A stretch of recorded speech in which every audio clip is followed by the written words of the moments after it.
लोगों के लिए समय दिया था, समय हो गया पूरा। फिर से 5 सवाल जैसे रोज आते हैं, ठीक है ना, वैसे वैसे दिए हैं और बनाने का भी टाइम आपको मिला, ठीक है ना। इतना ही मिलेगा, जितना लिखने का टाइम है उतना आपका बन जाना चाहिए। कोई सवाल भारी नहीं है, ठीक है ना। जो नहीं बना पाए कैसे बनेंगे उसको आपको समझना है, देखना है, ठीक है। और 2 बार चांस दिए हैं, यहाँ नहीं समझ में आता है तो आपको इसको यूट्यूब में देखना है। रोज के अपलोड होता है आप लोगों के फायदा के लिए, समझ में आया। अब ऐसे भी क्या है, मैं एक बार बता दूंगा तो उसके बाद किसी समझ आया नहीं आया तो नहीं आया। अब लेकिन चूंकि ये यूट्यूब में है इसलिए आप इसको खोल के देख सकते हो। तो आजकल सुविधा मिला है हमको, सुविधा की नहीं है, मोबाइल सुविधा है, तो आप लोग नेट सुविधा है, तो आप इसका लाभ उठाना है और ज्यादा से ज्यादा तैयारी करना है। समझ में आया। जो तैयारी करेंगे वही आगे जाएंगे, बता दिया। जो यहाँ से गया और घर में जाके सो गया तो यहाँ जो समझे वो भी भूल जाएगा। तो देखे प्रश्न, राम का परीक्षा में, राम का, हाँ यहाँ पे थोड़ा सा गलत हो गया, इसको सुधारना। राम को परीक्षा में श्याम से 8 अंक अधिक मिले। किसको अधिक मिले हैं? श्याम को। अभी देखो आप लोगों को यही सिखाना है, राम को बोल रहा है तो तुम लोग श्याम को बोल रहे हो। किसको अधिक मिले? राम को। किससे? श्याम से। हाँ ये लिखा है ना भाई, ये से और को जानना है ना। राम को परीक्षा में श्याम से 8 अंक अधिक मिले। किसको अधिक मिले? राम को। जब को लिखा है तो उसको मिले 8 अंक अधिक मिले श्याम से। तो श्याम का कितना है? श्याम का देखो, श्याम का तो और कहीं दिया नहीं है, नहीं दिया ना। तो ऐसे में क्या करते हैं, श्याम का लेते हैं, ठीक है। श्याम को कितना मिला? x। इससे 8 अंक अधिक मिले, ये श्याम का है। किसका है ये? श्याम का। ध्यान। अब इससे अधिक अंक मिले किसको? राम को। कितना अंक? 8। ये हो गया राम। इस तरह से जानते हैं, ठीक है ना। इस सवाल को नहीं बनाया हो तो देखना और यूट्यूब में भी समझना। ये इसका मिल गया। अब देखें, अनिल को उसी परीक्षा में, अनिल को उसी परीक्षा में राम से 4 अंक अधिक मिला। किससे अधिक मिला? राम से। किसको? अनिल को। तो राम का कितना है दिया है यहाँ पे? 1 से धन 8। तो इससे 4 अंक अधिक मिला। किसको? अनिल को। तो अनिल का लिख देते हैं, यहाँ जगह नहीं है इसलिए अनिल को यहाँ लिख देते हैं। इस तरह से आपको भी बनाने सीखना है। अनिल को इससे 8 अंक मिला तो ये इसका पहले अंक लिखेंगे, राम का है, इससे 4 अंक अधिक मिल गए। समझ में आया? राम के अंक में जोड़ेंगे ना। राम 10 पाया है मान लो, तो 10 में से 4 अंक जोड़ा तो 4 जोड़ेंगे नहीं जोड़ेंगे? तो किसका होगा? अनिल का।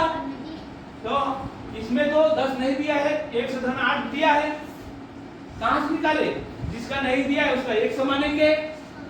अब राम को अधिक मिला है 8 अंक, तो 1 से में 8 अंक जोड़ेंगे, ठीक है। 1 से में 8 अंक जोड़ेंगे। अब अनिल को राम से 4 अंक और मिला है, तो राम को पहले मिला कितना? राम को पहले मिला कितना? उसमें से 4 अंक अधिक मिले अनिल को, से जोड़ दिया। अब पूरे को जोड़ने से तीनों को मिलाकर कुल 128 अंक हुआ। कुल 128 अंक पूरा। ये बहुत ही सरल है और इस तरह के पेपर में आते हैं। समझ में आया? बहुत इंपॉर्टेंट प्रश्न है, इसको समझना है बस। तो आप जैसे जैसे बोले वैसे वैसे करना है आपको। अब पूरे को मिलाना है। पूरे को मिलाना माने जोड़ना। पूरे को मिलाना माने तो जोड़ना माने क्या करना है? निशान धन। तो कितना हो जाता है? 128। ठीक है। आप लोग जब समझेंगे तो ऊपर में अनिल श्याम लिखा हूं, इसको लिखने की जरूरत नहीं रहेगा। अभी आपको समझाने के लिए लिखा हूं, तो सब मिला के 128। ध्यान दें। अब इसको जोड़ना है, इसको जोड़ना है। तो अब देखो लेटर है ना, लेटर क्या होता है, एबीसीडी। तो एबीसीडी वाला कौन सा एक्स है, तो इसको अलग जोड़ लेंगे। ये कितना होगा, 1x 2x और 3x हो गया। ध्यान दे, अब संख्या को जोड़ेंगे। संख्या को पहले इससे जोड़ना, 8 8 4 12 12 8 20, ये हो गया 20। ठीक है, बराबर 128। इस तरह से आप जोड़ेंगे। अब ये संख्या है और ये भी संख्या है, ये उधर जाएगा तो ये क्या होगा, उधर जाके जल्दी बताए। हाँ बोलो, ऋण। ये धन है ना, उधर जाके ऋण होगा। तो 3x, अब ये उधर जाएगा तो क्या आएगा उसके बाद, बराबर। यहाँ इसके बाद इसको तो नहीं लेना है अभी, ये उधर जा रहा है, तो उसके बाद क्या है, बराबर।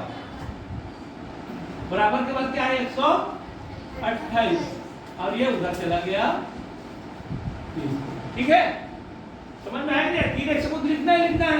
अब 20 को नहीं लिखेंगे, क्यों नहीं लिखेंगे, क्योंकि हम इसको उधर कर रहे हैं। तो 20 के बराबर क्या है, बराबर है, उसको लिखना है। 20 के बराबर के बाद क्या है, 128, उसको लिखना है। उसके बाद में इसको उधर करना है, लेकिन ये धन है, उसको ऋण होगा। ये जरूर ध्यान रखना, ठीक है ना। अब ये धन हमेशा बराबर उधर जाके ऋण हो जाता है, और उसी तरह गुना रहता है तो भाग हो जाता है, और भाग रहता है बटे रहेगा तो वो गुना हो जाता है। बस ये समझोगे तो सवाल बहुत जल्दी बनेगा। अब 3x बराबर घटाओ 108, और अपने को एक शक्ल निकालेंगे तो क्या निकालेगा, श्याम का निकलेगा तो निकलेगा राम का। एक से निकल सकता है यहाँ से, एक से क्या है यहाँ पे, गुना। इसके साथ में लगाए मैंने गुना है, तो x बराबर ये उधर जाएगा, बताया था। अब क्या होगा, ये उधर जाके भाग, हाँ 108 भागित मने बटे 3, ये इधर नीचे आ जाएगा। देखो कितना आता है, 3 एकम 3, 3 तिया 9 और 3 छक्के 18, 3 छक्के 100 बराबर आया 36। तो 36 किसका है, श्याम का। हमको पूछा कौन सा है वो देखना है, तो राम को मिलने वाले अंक होंगे। तो राम को कितना अंक मिला होगा, बताओ तो, बताओ। हाँ जोड़ो, इसको 36 मिला है। हाँ, तो 1 से का जगह 36 रखेंगे तो यहाँ भी 36 हो जाएगा, धन 8 का 8 हो जाएगा, यहाँ पे भी 36 होगा, ठीक है ना। अब 1 से की जगह में 36 रख के सबका अंक को जान जाएंगे, तो 128 आएगा।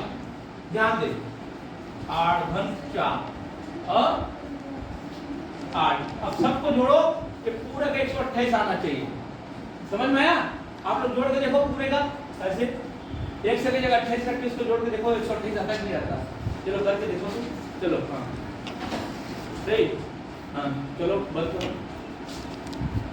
अभी देखें, निम्न में से सबसे छोटी संख्या कौन सी है। निम्न में से, निम्न माने नीचे दिए उसमें से छोटी संख्या कौन सी है।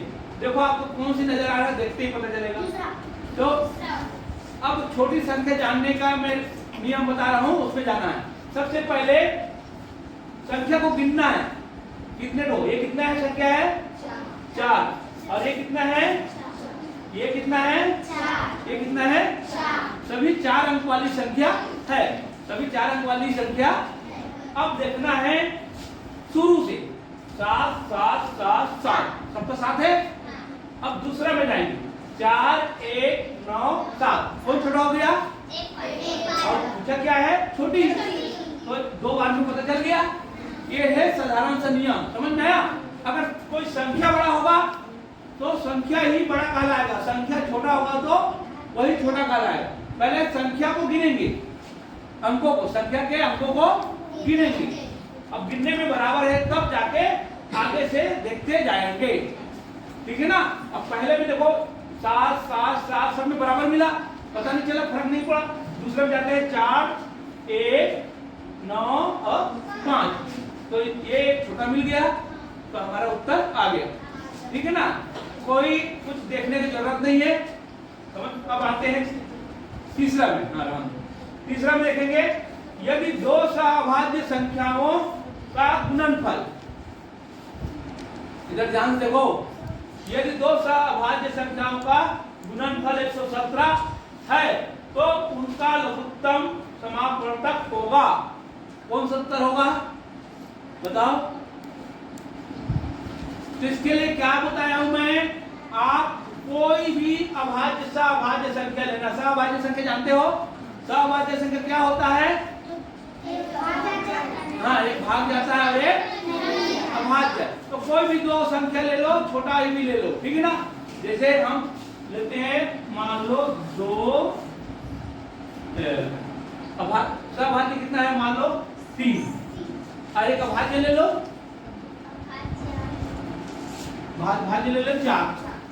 दोनों का लसा कितना होगा जल्दी बताओ।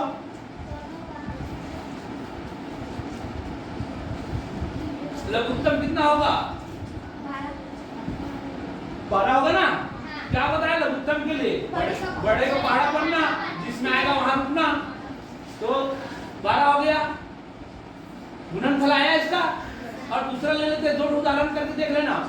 5 और 1 6, 5 और दोनों का गुणनफल कितना हो गया? 30। दोनों का गुणनफल 30। अब लसा कितना हो जाएगा बताओ? 30। तो गुणनफल ही लसा हो रहा है, गुणनफल ही लसा रहा। तो यहाँ पे वही दिया है, दो सह-अभाज्य संख्याओं का गुणनफल 117 है, तो उसका लसा क्या होगा? 117 ही होगा।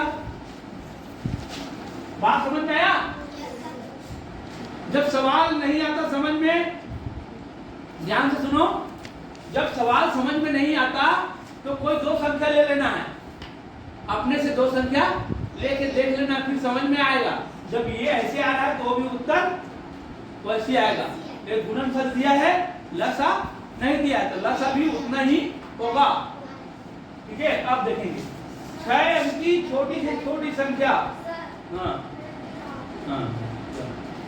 6 अंक की छोटी से छोटी संख्या तथा 4 अंक की बड़ी से बड़ी संख्या में अंतर है। ध्यान दे, बाकी लोग ध्यान दे। 6 अंक की छोटी से छोटी संख्या तथा 4 अंक की बड़ी से बड़ी संख्या में अंतर है। तो क्या क्या कर लेना आपने को, पहले छोटी संख्या ले लेना, क्यों छोटी संख्या बड़ी है, 6 अंक वाला है, और बड़ी संख्या 4 अंक वाली, लेकिन वो छोटी है। वो क्या है? छोटी है। तो इसको लेंगे। बताओ 6 अंक की छोटी संख्या बताओ क्या है?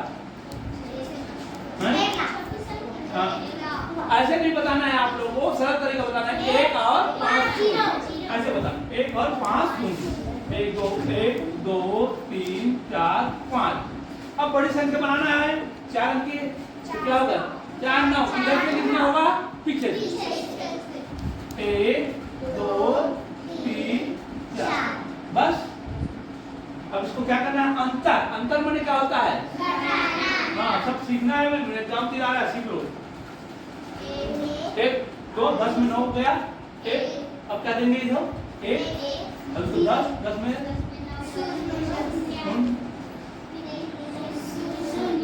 इस वाला उत्तर है क्या? 1 0 0 वाला है क्या? कौन सा? पहला आ गया ये आपको। ठीक है, अब आपको पूरा नहीं जाना है, पूरा नहीं घटाना है। अब पूरा घटाओ, देखो अब पूरा घटा बताते हैं। देखो बेटा, आपको पूरा नहीं घटाना है। ये सही घटाया तो 0 आएगा, ये भी क्या आएगा? 9 आ जाएगा। आएगा नहीं आया? तो अपने को 2 बार में आ जाएगा, तो 3 बार नहीं करना है। इससे क्या होगा? समय बचेगा, समय बचेगा। अब देखते हैं 56 और 84 दोनों के लिए कौन सा कथन सत्य है? 56 और 84 के लिए अब देखेंगे, दोनों अभाज्य संख्या है क्या? नहीं है। सत्य है, उसको लिखना है। सत्य माने सही है। हाँ, दोनों अभाज्य संख्या है? नहीं है। दोनों 14 के गुणज है? गुणज माने 12। तो दोनों 14 के गुणज में आते हैं?